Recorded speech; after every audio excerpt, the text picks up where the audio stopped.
Delphias Audiolibros presenta Halo Contacto en Harvest. Una novela publicada el 30 de octubre del 2007, por el autor Joseph Statham. Capítulo 16. Suma Caridad, últimas horas del día, 23ª era de la duda. Las noches en la cúpula principal de Suma Caridad eran por lo general bastante tranquilas. El clamor gutural de las oraciones en masa vespertinas de los Ungoi se filtraba en ocasiones hacia lo alto desde los distritos inferiores, pero aparte de eso, las torres superiores estaban en silencio. Los Sansiums que llamaban a las torres flotantes su hogar preferían pasar las horas entre la puesta del sol y su salida descansando o en tranquila contemplación. Pero no esta noche, pensó Fortaleza. La silla del ministro colgaba inmóvil entre dos gabarras antigravitacionales vacías, al ralentí cerca de uno de los tres macizos puntales de sostén del Dreadnought Forerunner. El disco que iluminaba la cúpula brillaba con un resplandor débil para simular la luz de la luna, lo que no contribuía a calentar el ambiente. Fortaleza se arropó mejor los hombros encorvados con su vestimenta carmesí, y contempló con detenimiento la rara conmoción que reinaba en las torres. Resplandecían luces en los jardines colgantes de los edificios, y corros de Sansiums con ropas de vivos colores se deslizaban de una fiesta al aire libre a la siguiente. Flotaba música en la brisa, sones superpuestos de triunfales acordes de cuerda y percusión. Aquí y allá restallaban los fuegos artificiales, chispas que florecían en la oscuridad reinante. Todo ello señalaba una ocasión trascendental, una que solo aparecía una o dos veces en una era.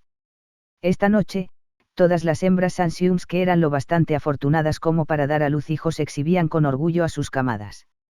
Y por lo que Fortaleza sabía, las cifras eran de lo más halagüeñas. Aun cuando él mismo jamás había engendrado a un sucesor, consiguió mostrar una sonrisa satisfecha. Había algo más de 20 millones de Sansiums en el Covenant. No era un número muy grande comparado con los billones de adeptos a la fe. Pero era sensiblemente mayor que el millar aproximado de individuos que habían huido del lejano mundo de los Sansiums hacía mucho tiempo. Los antepasados de Fortaleza habían roto con el resto de los de su especie por la misma cuestión que acabaría enfrentándolos a los Angeilis, si se debía o no profanar objetos Forerunner para comprender todo su potencial. En la versión interna Sansium de aquel debate, el Dreadnought había pasado a ser un símbolo clave para ambos bandos, un objeto en el que los estoicos, que eran mayoría, no entrarían, y los reformadores, la minoría, deseaban explorar desesperadamente.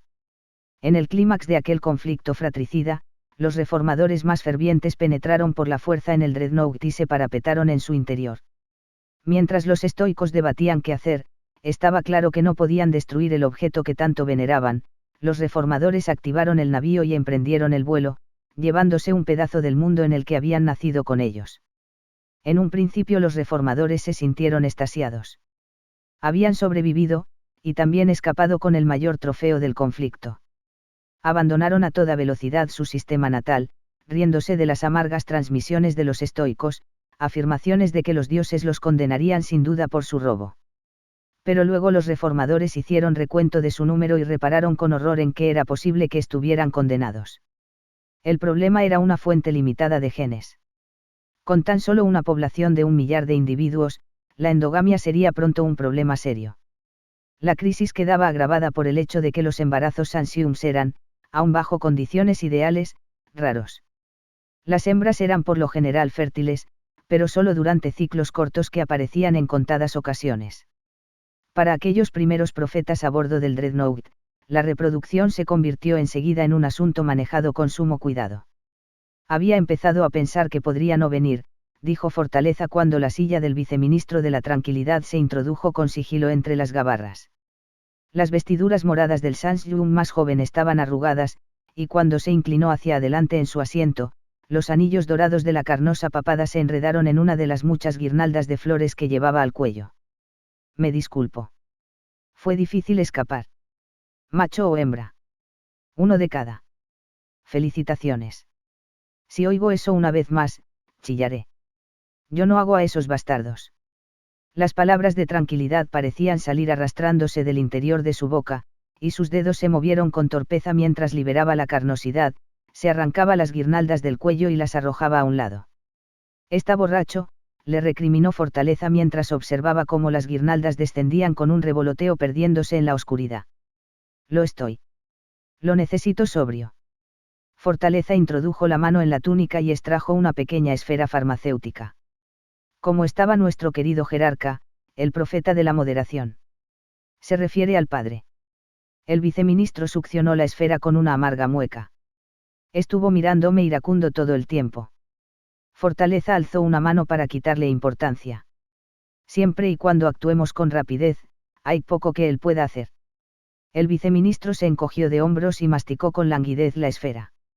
Vamos. Fortaleza dio un golpecito a los interruptores holográficos del brazo de su silla. Ya vamos con bastante retraso.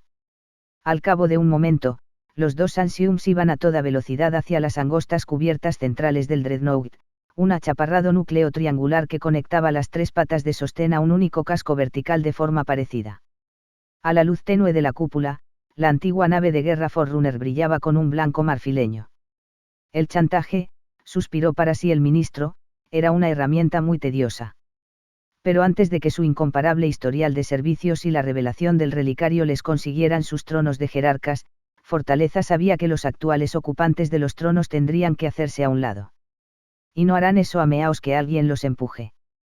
Por desgracia, el profeta de la tolerancia y la profetisa de la obligación habían demostrado ser por completo inexpugnables.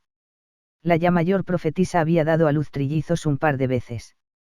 Debido a su edad avanzada, el embarazo había sido difícil, y si bien era cierto que esto la había obligado a rehuir algunas de sus responsabilidades, Fortaleza sabía que sería un verdadero disparate desprestigiar a una de las matronas Ansium más queridas y prolíficas. Tolerancia, que sirvió como ministro de la concertación tras la rebelión Unggoy, había hecho mucho por fomentar mejores relaciones entre las especies miembros del Covenant, todavía tenía el respaldo de muchos en el Consejo Supremo, tanto Sangheili como Sansiums. Pero el tercer jerarca, el profeta de la moderación, era otra historia. Aquel antiguo prelado de suma caridad, en esencia, el alcalde de la ciudad, estaba en el registro de célibes, una lista que seguía la pista de todos los Sansiums a los que no estaba permitido engendrar.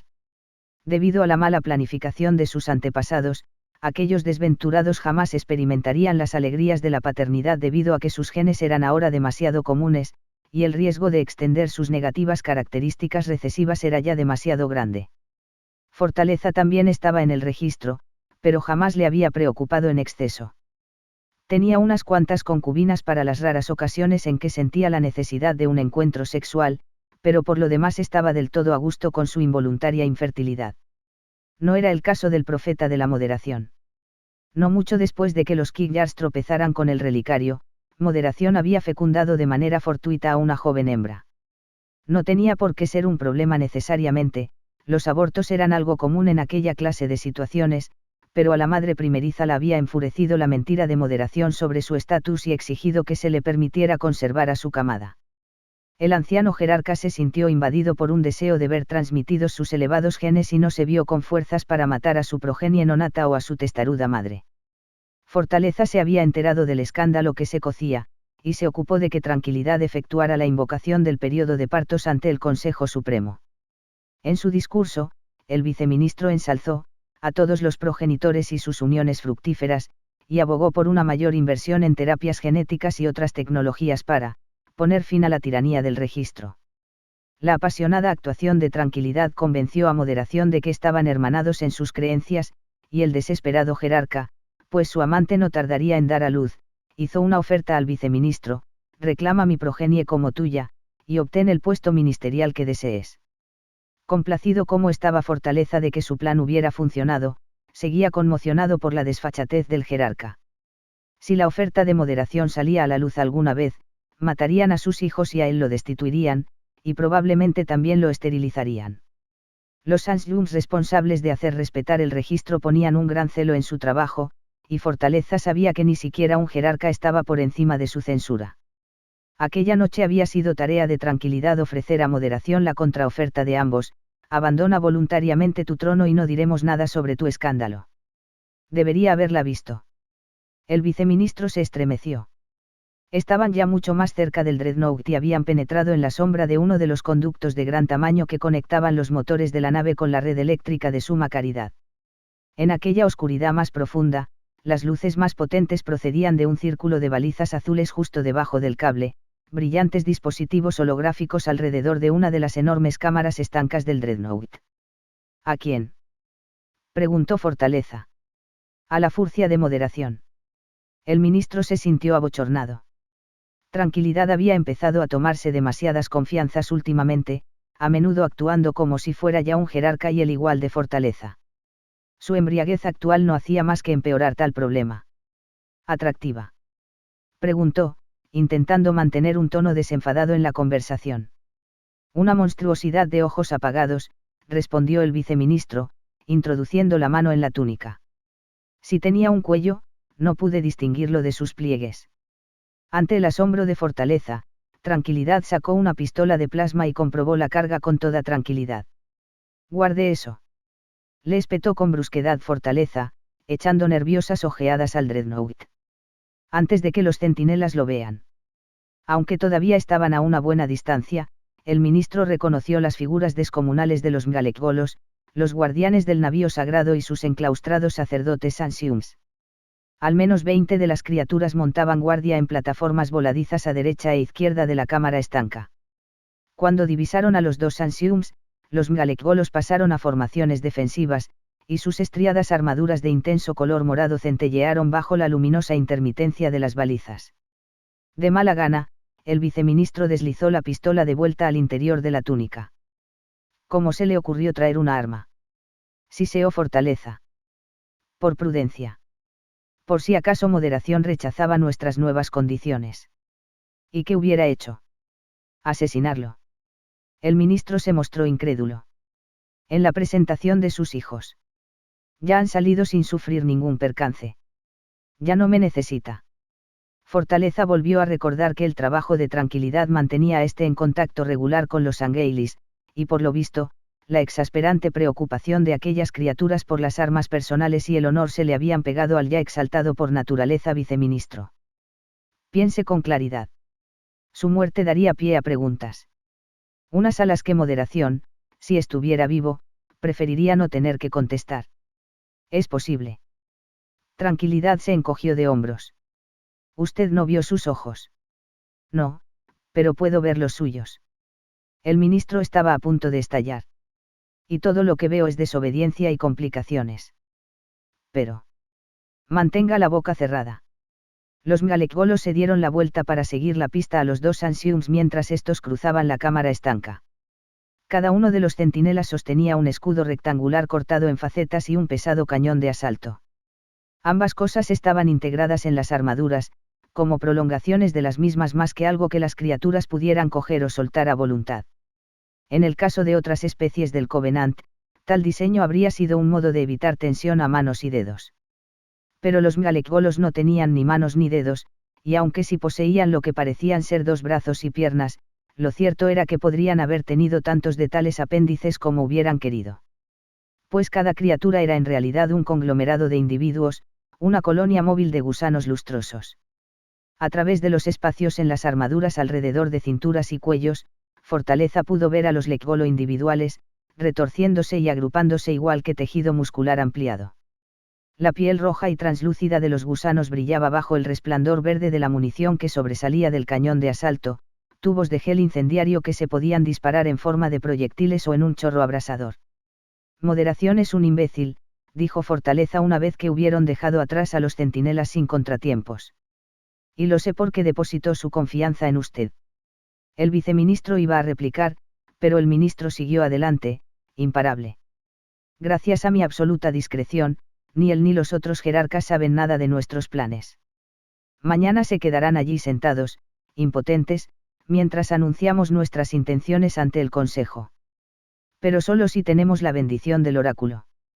Fortaleza balanceó el largo cuello lateralmente para mirar al viceministro a la cara, desafiando al joven a trabar la mirada con sus ojos entornados. Cuando nos reunamos con el filólogo, mantendrá la boca cerrada. No hablará a menos que yo se lo pida. O por los Forerunners que nuestra asociación ha terminado. Mirándose desafiantes el uno al otro, los dos Ansiums aguardaron a que el otro pestañeara. De improviso, la expresión del viceministro cambió. Sus labios adquirieron firmeza y los ojos recuperaron repentinamente la claridad. Por favor, perdone mi falta de respeto. Ya no arrastraba las palabras, el remedio por fin había hecho efecto. Como siempre, ministro, estoy a sus órdenes. Fortaleza aguardó a que Tranquilidad efectuara una reverencia antes de recostarse, relajado, en su silla. A pesar de sus enérgicas palabras, el ministro sabía que disolver su asociación era poco práctico. Habían recorrido un trecho demasiado largo, y el viceministro sabía demasiado. Fortaleza podía hacerlo matar, claro, pero eso solo agravaría el único problema de su plan que aún le quedaba por resolver, la falta de un tercer Sansyung para su triunvirato de futuros jerarcas. Fortaleza tenía unos cuantos candidatos en mente, pero ninguno al que estuviese dispuesto a confiar un conocimiento previo de su complot. Sin un tercero, parecerían menos legítimos. Pero el ministro se había resignado a efectuar la selección después de que hicieran su anuncio. Tendría que ser un Sansyung que resultara popular y que pudiera ayudar a desviar acusaciones de premeditación y ambición. Y por tal motivo incluso estaba dispuesto a considerar al profeta de la tolerancia o a la profetisa de la obligación. Existían precedentes para una permanencia así. Pero si bien mantener a uno de los jerarcas actuales en su trono podría permitir una transición más cómoda, no era una solución ideal a largo plazo. El resentimiento perduraba, incluso entre políticos avezados. Era mejor hacer tabla rasa y empezar de cero. En el extremo opuesto de la cámara estanca había una puerta que conducía al hangar del Dreadnought. Los cierres superpuestos del gigantesco portal redondo estaban cerrados casi por completo, como el obturador de una cámara, dejando solo un pequeño paso heptagonal en el centro de la puerta. Dos últimos Mgalekgolos custodiaban aquel cuello de botella desde un andamiaje que se alzaba desde la cubierta de la cámara estanca, muy por debajo. Aquellos centinelas exhibían las espinas en los hombros de una pareja vinculada, una colonia con una población tan enorme que todos sus gusanos no cabían dentro de una única armadura.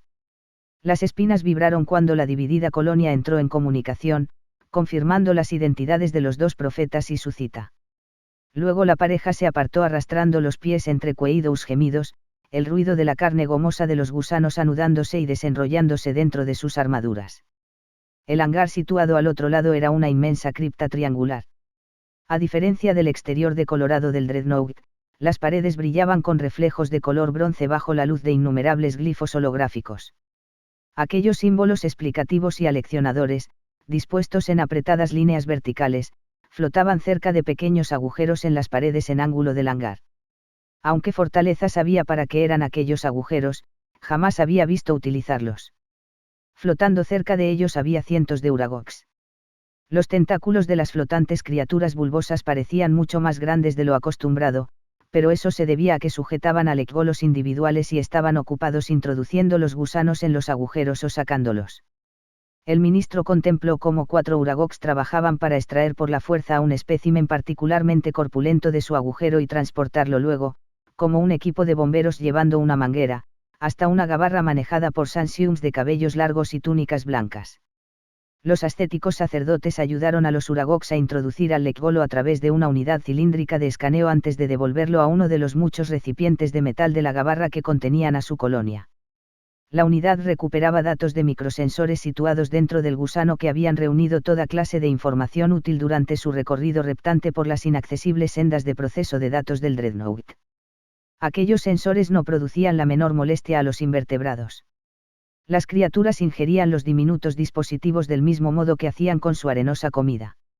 Los sacerdotes se mostraban indiferentes mientras supervisaban el proceso, pero había habido una época en que los profetas contemplaban los hábitos alimentarios de los lecgolos con condena no exenta de enojo. Poco después de la fundación del Covenant, los experimentos de los Sansyungs con las primeras copias del luminar del Dreadnought condujeron a estos a un gigantesco planeta gaseoso en un sistema cercano al hogar de los Sangheili. Los Sansyungs habían esperado hallar un tesoro escondido de reliquias y se sintieron decepcionados cuando todo lo que encontraron fue a los lecgolos, apiñados en los anillos del planeta. Pero cuando los profetas cayeron en la cuenta de lo que habían hecho los inteligentes gusanos, quedaron pasmados. Las rocas heladas que componían los anillos eran en realidad fragmentos de alguna destruida instalación Forerunner que en una ocasión había orbitado alrededor del gigante gaseoso. Y el motivo de que las rocas ya no estuvieran repletas de reliquias era que los lecgolos habían pasado milenios ingiriéndolas, masticándolas y escupiéndolas mientras abrían sus angostas y sinuosas madrigueras. Lo curioso era que los lekgolos poseían paladares exigentes. Algunas colonias solo ingerían aleaciones Forerunner, otras comían exclusivamente rocas ricas en circuitos aplastados y comprimidos. Y unas pocas colonias, muy raras, evitaban por completo tales objetos extraños, abriéndose paso alrededor de restos maltrechos de reliquias igual que los paleontólogos harían con un fósil. Desde luego, los Ancients creían que cualquier contacto no autorizado con objetos de los Forerunners era una herejía penada con la muerte, y ordenaron a los Sangheili que exterminaran a los gusanos. Pero los Sangheili estaban mal equipados para combatir a criaturas que carecían de naves o soldados y cuyas fortificaciones eran justo lo que ellos intentaban salvar. Al final, un comandante Sangheili especialmente perspicaz, uno de los venerados árbitros de la especie, sugirió que podría ser mejor, domesticar, a los lekgolos y dar un buen uso a sus hábitos. A pesar de lo ansiosos que estaban por reafirmar su autoridad, los profetas aceptaron a regañadientes que los gusanos, entrenados adecuadamente, podrían ser muy útiles en futuras reclamaciones, y perdonaron los pecados de las criaturas. Tras años de experimentación en reliquias de menor importancia, los Ancients se habían armado por fin de valor para intentar una exploración sin precedentes del Dreadnought.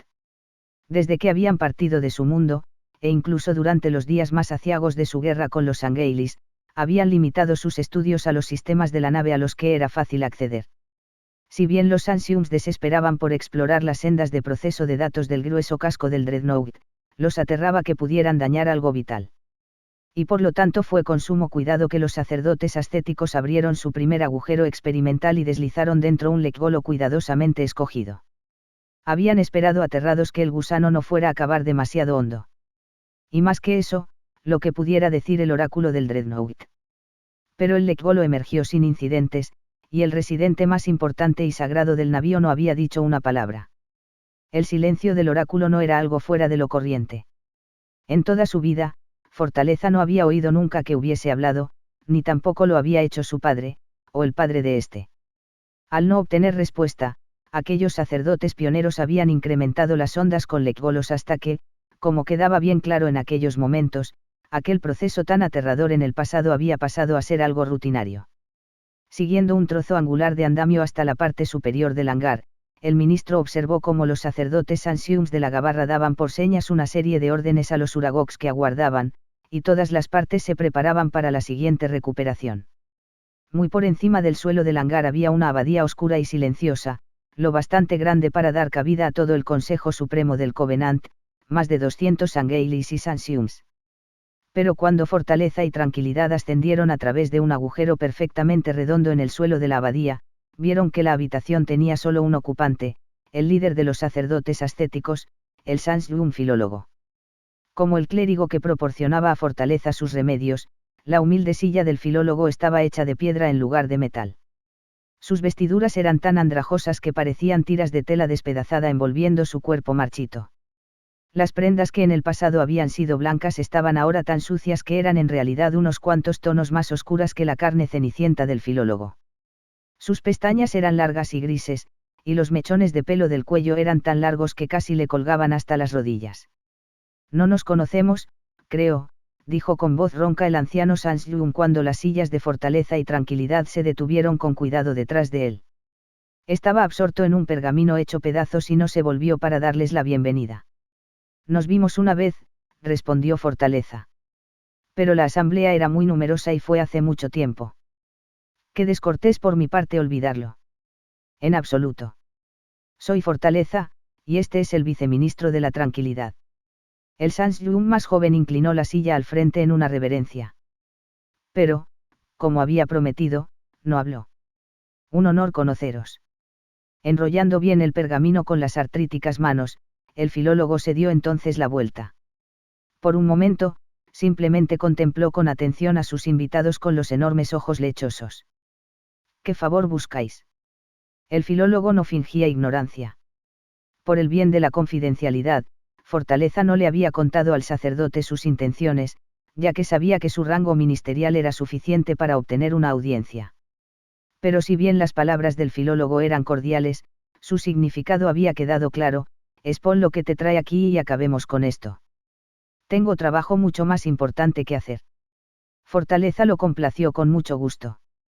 Confirmación, dijo el ministro, tecleando uno de los interruptores holográficos de su silla. Una laminilla con un sistema de circuitos no mucho mayor que una de sus uñas asomó junto al interruptor. Y una bendición. Soltó la lámina y se la tendió al filólogo. 2 favores, entonces. El filólogo sonrió, mostrando unas encías partidas por filas de hueso aserrado. Movió la silla de piedra al frente y tomó la laminilla. Esto debe de ser muy importante. Fortaleza consiguió mostrar una mueca amistosa. Una de las naves del viceministro ha descubierto un relicario de un tamaño bastante impresionante. Ah, dijo el otro, guiñando un ojo para inspeccionar mejor la laminilla. Y si hay que creer a las luminaciones, prosiguió Fortaleza, también un oráculo. Los ojos del filólogo se abrieron de par en par. ¿Un oráculo, dices? Fortaleza asintió. Unas noticias realmente pasmosas y maravillosas. A una velocidad mayor de la que el ministro habría imaginado posible, el filólogo hizo dar la vuelta a la silla y flotó hasta una sección de maquinaria en sombras que había en el centro de la habitación. A medida que se acercaba, aparecieron holografías en lo más alto, mostrando un grupo de obeliscos de ónice, potentes torres de proceso de datos unidas entre sí, y, delante de estos, el oráculo del Dreadnought. Aun cuando Fortaleza había visto muchas representaciones del sagrado objeto, era más pequeño de lo que había esperado. Encerrado dentro de un armazón que lo mantenía a la altura de la cabeza por encima del suelo, el oráculo estaba amarrado a los obeliscos con ramales de alambre pulcramente trenzado. Los circuitos estaban conectados a pequeñas plataformas doradas fijadas a la cubierta del oráculo, una lágrima de aleación de plátano mucho más larga que el cuello del ministro. El extremo afilado de la cubierta estaba de cara a los obeliscos. El extremo redondo estaba orientado hacia el suelo y sostenía una lente de cristal oscuro.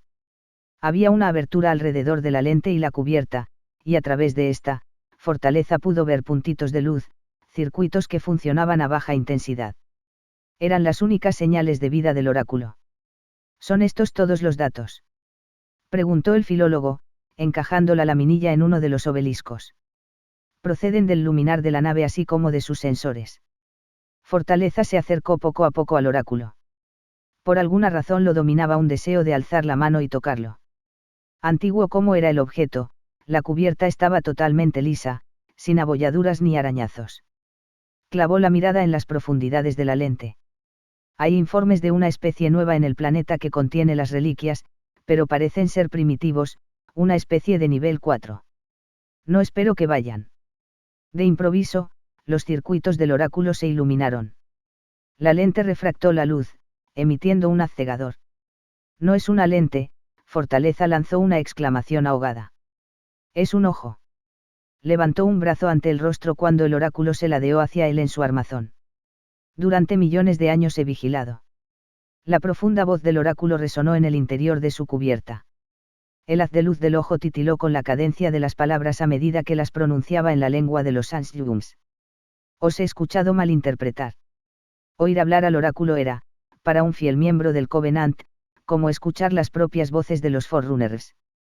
Fortaleza se sintió apropiadamente humilde, pero no solo porque el oráculo hubiera hablado por fin tras eras de silencio. A decir verdad, lo sorprendía del mismo modo averiguar que el filólogo no era, como siempre había sospechado, un completo fraude. Fortaleza había concertado aquella cita por pura formalidad. Unas luminaciones presentadas como prueba ante el Consejo Supremo requerían la bendición del oráculo, lo que durante eras había significado convencer al filólogo para que lo afirmara en su nombre. Pero aquellos santos ermitaños obedecían a motivos políticos tanto como cualquier otro Sansyum poderoso, eran igual de susceptibles a sobornos y chantajes. Fortaleza había esperado tener que efectuar alguna clase de donación al filólogo, una pequeña parte del relicario, tal vez, para poder obtener la bendición requerida. Pero si el viejo charlatán me está tomando el pelo, Fortaleza contempló cómo el filólogo abandonaba su silla y caía tembloroso de rodillas ante el oráculo, desde luego está dando lo mejor de sí. Bendito heraldo del viaje. Gimió el filólogo, con la cabeza gacha y los brazos totalmente extendidos. Dinos cómo hemos actuado mal. El ojo del oráculo perdió intensidad. Por un momento pareció como si fuera a reanudar su largo silencio. Pero luego resplandeció otra vez, proyectando un holograma del glifo de reclamación registrado por el luminar del Rapid Conversión. Esto no es reclamación, tronó el oráculo, esto es reclamador.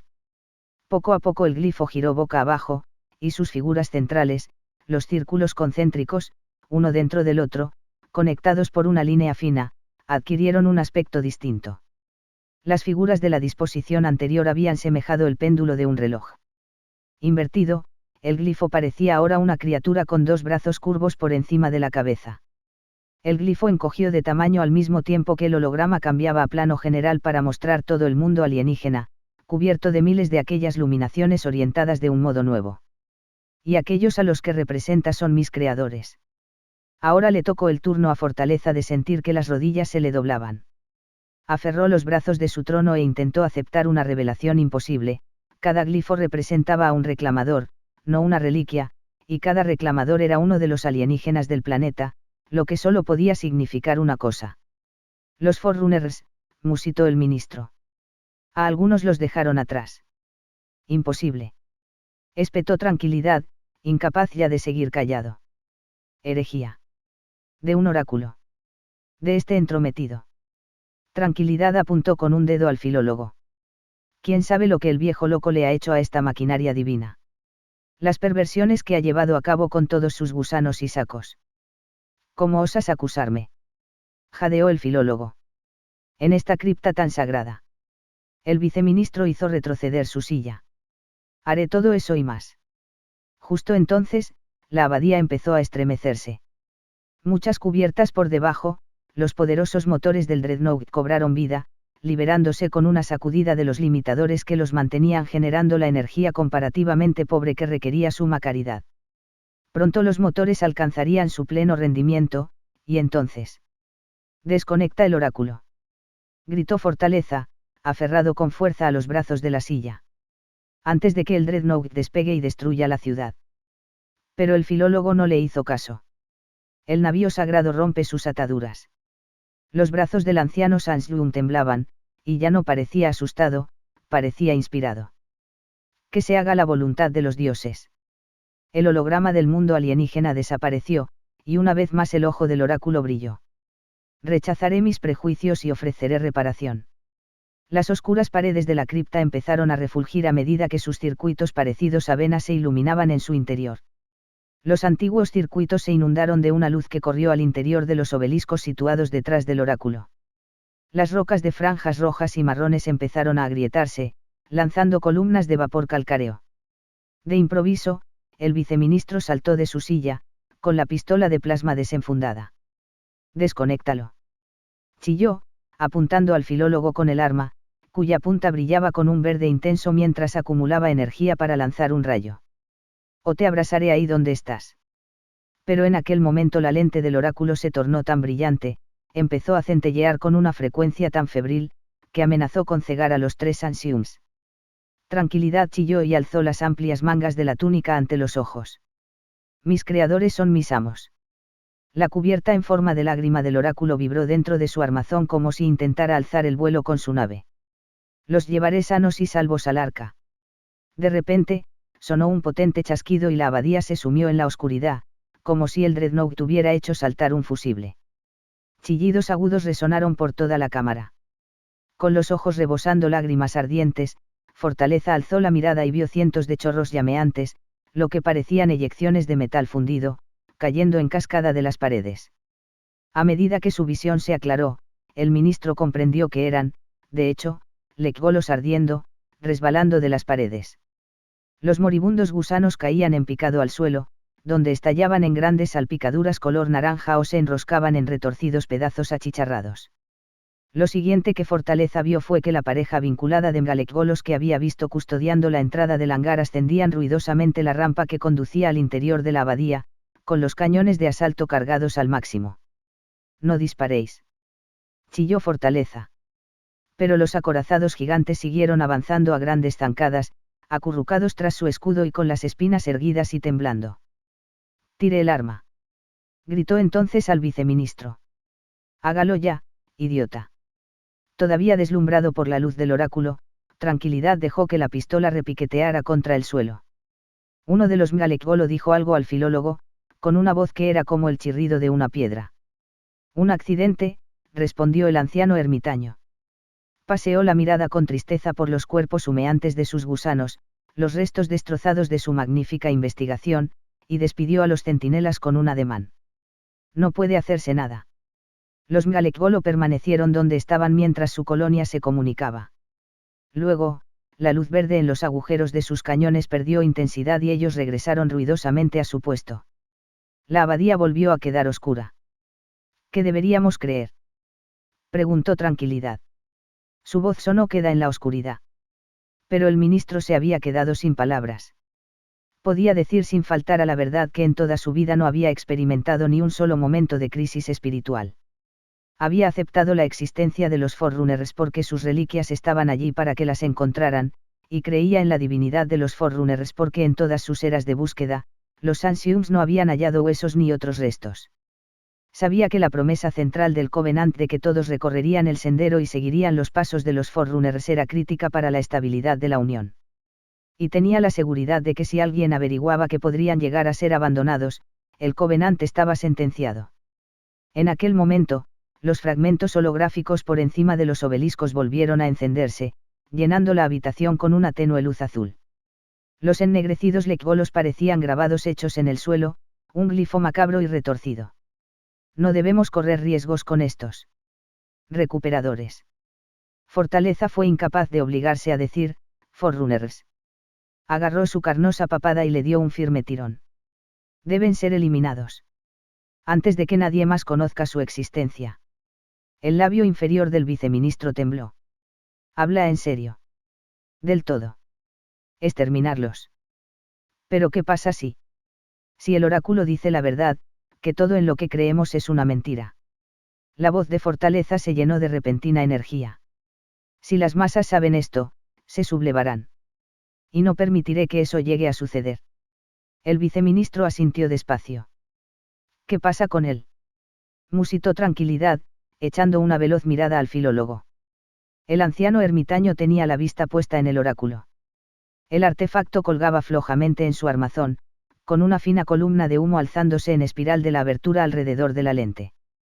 Podemos confiar en que mantendrá este secreto. Eso espero. Fortaleza se soltó la papada. O será un tercer jerarca muy poco satisfactorio. Sif no había esperado comunicaciones largas. Sabía que Mac intentaba mantener secreta la posición de sus centros de datos. Pero sus respuestas a las alertas de la IA cuando la nave de guerra extraterrestre había aparecido dentro del sistema y luego se había acercado a Harvest fueron tan abreviadas y formales que empezó a preguntarse si había hecho algo mal. Sif no tenía ni idea con exactitud de qué podría tratarse. Había llevado a cabo con suma destreza su parte del plan, trasladado cientos de módulos de propulsión a coordenadas situadas a semanas y meses de Harvest, a lo largo de su senda orbital.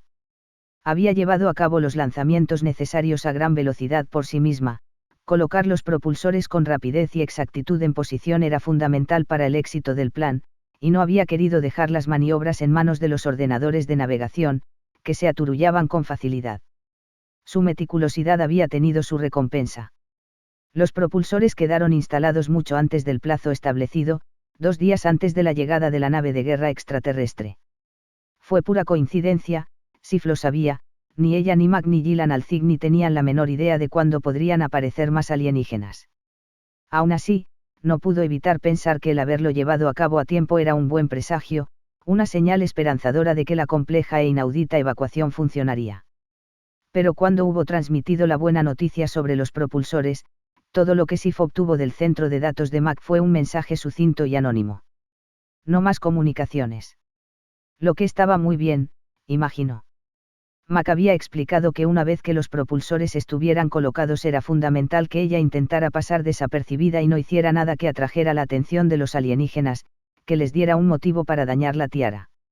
Así que Sif interrumpió toda actividad en sus ramales, y por primera vez en su atribulada existencia, no tuvo nada que hacer aparte de luchar con su nueva inhibición emocional. Desde que visitara a Mac en su centro de datos, su núcleo había experimentado instantes de encaprichamiento, momentos de profunda añoranza, y luego soledad y dolor cuando sus respuestas se habían vuelto frías. Sabía que todo ello eran reacciones exageradas, su lógica seguía intentando hallar un equilibrio entre lo que quería sentir y lo que los algoritmos le decían que debería sentir. Pero en aquellos momentos Sif estaba preocupada por una emoción que ambas partes de su inteligencia estaban de acuerdo en que era por completo apropiada, un miedo repentino e inesperado. Hacía unos pocos minutos, la nave de guerra extraterrestre había usado láseres para inutilizar todos los módulos de propulsión que Sif había dejado alrededor de la Tiara. Y ahora la nave descendía a toda velocidad por la atmósfera en dirección a la ciudad de Gladsheim, cargando sus armas pesadas de plasma. Sabía que Mac podría rastrear el descenso de la nave de guerra a través de las cámaras de sus Jotun.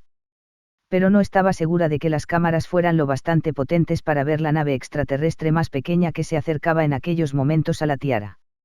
Permaneció silenciosa mientras el transporte se conectaba a su casco, pero cuando éste vomitó a sus pasajeros, múltiples alienígenas bajos, de piel gris y con mochilas, supo que tenía que dar la alarma. Tengo problemas. Han abordado la Tiara. Ayuda, por favor. Casi inmediatamente después de que Sif enviara su mensaje, una gran ráfaga Meisar inundó el interfaz de su com. Escaneó los datos recibidos y reconoció la misma clase de fragmento que ella había enviado a Mac. Sif abrió con ansiedad uno de sus grupos de procesadores, y al cabo de un momento los avatares de ambas IA estaban de pie en la plataforma holográfica. Sif sonrió y extendió las manos, luego las retiró lentamente. Mac todavía llevaba los acostumbrados pantalones vaqueros azules de trabajo y la camisa de manga larga. Pero las ropas estaban impecables, ni una mota de polvo o grasa. Los negros cabellos, por lo general alborotados, estaban pulcramente peinados y alisados con gomina. Pero era el rostro de Mac lo que estaba más cambiado. Su mirada carecía de expresión, y no había ni un atisbo de una sonrisa insinuante. ¿Dónde están?, preguntó sin la menor emoción. Pasando por la tercera estación de acoplamiento. Vienen hacia aquí. Entonces no tenemos mucho tiempo. Mac extendió entonces las manos. Sif clavó la mirada en sus ojos y vio destellos rojos tras el color gris. Loki, dijo, dando un paso atrás. Lassie de la Oni forzó una sonrisa. Me dijo que te dijera adiós. Loki avanzó veloz como un rayo, y su avatar agarró las manos de Sif y las sujetó con fuerza mientras su fragmento se arrancaba del grupo de procesadores. Ella alzó un cortafuegos, pero el fragmento se abrió paso a través de él con un agresivo código de nivel militar diseñado para diezmar redes reforzadas. Los circuitos de una IA de la autoridad portuaria eran una presa fácil. Sif intentó hablar, pero no acudieron las palabras. Me pidió que te mantuviera a salvo. Loki negó con la cabeza lentamente. Pero eso es demasiado arriesgado. Es mejor simplemente mantenerte en silencio. El fragmento de datos estalló, llenando todos sus grupos de procesadores y matrices de virus debilitantes. Sif percibió cómo la temperatura de su núcleo aumentaba a toda velocidad al mismo tiempo que el hardware se freía a su alrededor. Su avatar perdió el conocimiento, un estallido de emoción mientras el virus suprimía los algoritmos de contención y purgaban el resto de su código operativo. El avatar de Loki atrapó a Sif en sus brazos y la sostuvo mientras se estremecía. Cuando el avatar de la IA dejó por fin de dar sacudidas y el fragmento quedó convencido de que no se recuperaría del ataque, Loki retiró el fragmento al único grupo de procesadores que había dejado operativo. Una precaución, dijo, mientras el fragmento se introducía en la memoria flash del clúster. Por si acaso tus invitados son más listos de lo que parecen. Lo último que Sif vio fue el destello de Loki tras los ojos de Mac. Luego, su núcleo lógico falló y todo en su centro de datos se apagó. Gracias por escuchar. Like y suscripción si les gustó y recuerden que pueden comentar cualquier cosa. Hasta el próximo capítulo, amigos.